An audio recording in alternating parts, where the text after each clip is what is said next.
Ça fait maintenant plus de 500 jours que le Royaume-Uni a pris une décision souveraine de quitter l'Union européenne et donc de mettre fin à 44 années d'intégration. Et pour tout dire, ça a été ce vote, pour beaucoup d'entre nous, une certaine stupéfaction. Ça a été aussi pour beaucoup d'entre nous un regret.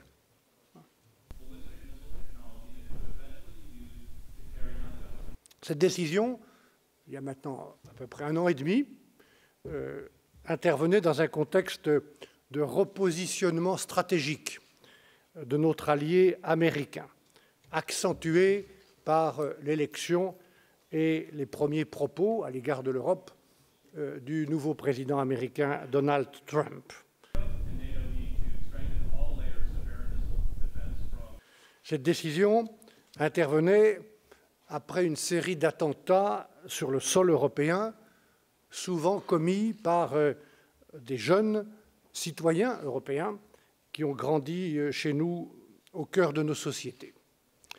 Cette décision intervenait juste 6 mois après l'appel à la solidarité, vous vous en souvenez, lancé par le ministre français de la Défense, Jean-Yves Le Drian, à l'ensemble de ses homologues européens pour combattre ensemble la terreur de Daesh.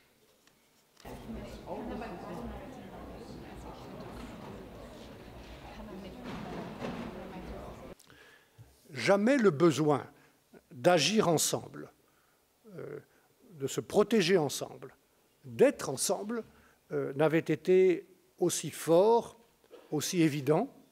Pourtant, c'est à ce moment-là que les citoyens britanniques, à l'occasion de ce référendum, ont fait le choix de redevenir solitaires plutôt que de rester solidaires.